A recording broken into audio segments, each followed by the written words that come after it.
We recently finished work on a project in Orinda, California, and it had what I call a fuzzy road abandonment. I'll explain what I mean with that term here in just a minute. But this was a project that we did. It was a survey to take a lot in Orinda and basically create a new buildable parcel out of the existing parcel. So that when the client approached us, they originally thought they needed to do a what we call minor subdivision or a parcel map to create that new parcel. But after we got into the research a little bit and looked at the deed and some of the records, we realized they actually already had more than one legal parcel, and so we could accomplish what they wanted with a lot line adjustment. And so that was good news. That saved the client some money on some fees, some city fees, and saved them a little bit of work on our end. And so we determined that lot line adjustment could be done, and we prepared the lot line adjustment application and got everything ready after we did our boundary survey and our topo survey, and we submitted that to the city for review. Now, part of the parcel, the client's parcel, was a portion of an abandoned public road right away. So the parcels were created on an old subdivision map, and there was a portion of the road that was not needed, and so at some point, I can't remember if it was 40 years ago or 50 years ago, the previous landowner had gotten the road abandoned, that portion of the road abandoned. Now, for some unknown reason, the title company decided to exclude that road abandonment from their coverage. Okay, so I believe that it was included in the description of the insured parcel, but for whatever reason, the title company listed that abandonment as an exception to coverage. Now, part of the reason that might have happened, I don't fully understand, but part of the reason that might have happened is the road abandonment document itself did not have a super clear grantee. In other words, it just said the city abandons the road right away. It didn't say the city abandons the road right away to Landon Blake. So there was no clear grantee of the road abandonment.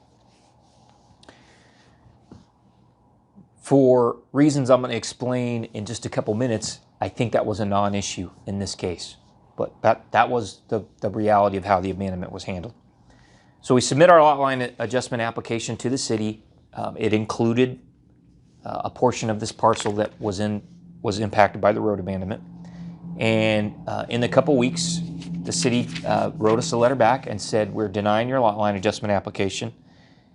They said everything looks good, but we're not going to let you include this portion of the abandoned road right away in your lot line adjustment because it's not included in the insurance provided by the title report. Now that created some issues for us and for the client. You know, the way we had configured the new parcel was based on the fact that the lot line adjustment included this portion of the parcel that was impacted by the road abandonment. So the city rejected that and said, hey, we're not going to let you use that portion of the parcel because the title insurance company hasn't included it.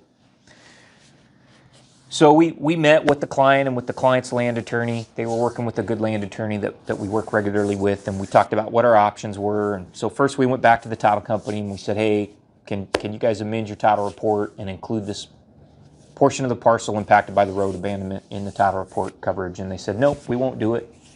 So that was frustrating, but that's the way it goes sometimes with title companies. And so I told the attorney, I said, you know, why don't we try this? Let me write a letter. I said, it's clear to me that our client owns this property. I said, let me write a letter. We'll send it into the city surveyor, and we'll see if we can get him to reconsider this particular issue. So I did. I prepared a letter. It was about a page and a half, and I explained what I felt were the relevant facts. So I said, yes, I understand the title company doesn't want to ensure that our client is the beneficiary of the road abandonment. I said, but look, my client occupies the property physically. You've been assessing taxes on it, so she's been paying taxes on that part of the parcel. She's maintained that part of the parcel. It's clearly part of her fee parcel if you look at the way the subdivision map was created and the legal presumption in California that a road dedication is an easement if it's not clear that it was a fee. I said, and just the way that the road is configured and her parcel is configured, there's no way anybody else any of the adjoining landowners has a reasonable claim to this property. Her parcel is the only parcel that could reasonably have a claim to the land underneath.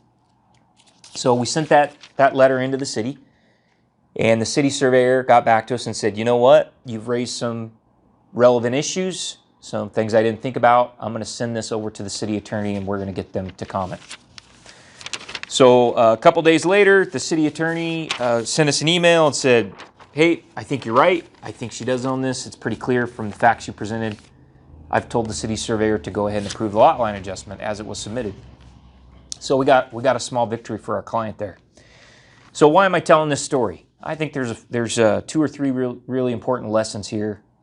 Whether you're a boundary surveyor, a private land use planner, or a client, a land developer or landowner. So I wanted to share those with you. One is you want to make sure you hire a boundary surveyor for your project that understands land title, right? And a lot of surveyors don't, which is a shame. But in this case, because I understood, why the title insurance company didn't want to insure, what the impact of the road abandonment was, the fact that the subdivision map created a road right away that was an easement and not a fee strip. Because I understood all those things, we were able to successfully argue the case to the city, not only the city surveyor, but also the city attorney. A lot of surveyors in that situation, unfortunately, would have told the client, you can't do your lot line adjustment. The land title company won't play ball, and the city won't approve if the land title company doesn't play ball. But in this case, we were able to find another solution.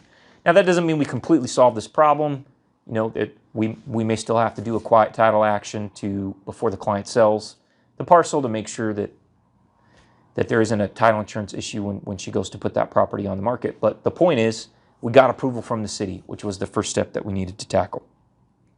So you want to make sure you hire a boundary surveyor that understands land title. A lot of boundary surveyors don't, so you need to ask those questions before you hire a surveyor. You also want to hire a boundary surveyor that will creatively solve problems with you when that's reasonable. I'm not telling you to hire a boundary surveyor that will break the law or that will argue facts that aren't really facts. But there are times when you want a boundary surveyor that can think a little bit outside of the box and work with a good land attorney to come up with some creative solutions in this particular situation.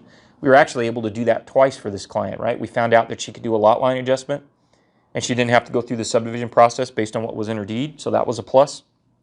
A lot of surveyors wouldn't have caught that. They would have just prepared a parcel map application. And the other thing is, we were able to argue our case to the city attorney, and we got the lot line adjustment approved without having to mess around with the title company. So in those cases, it's reasonable. When it's reasonable, you want a boundary surveyor that can, think outside the box a little bit and work with the rest of your project team to come up with a creative solution to problems. And then the third thing is you want to make sure that the land use regulator, when they reject an application like they did in this case, that they have a sound legal basis for doing so.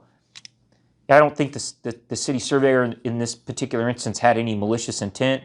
They weren't trying to be evil or purposely trying to jerk around my client. I think they just didn't understand the facts. They hadn't taken the time to really look at it.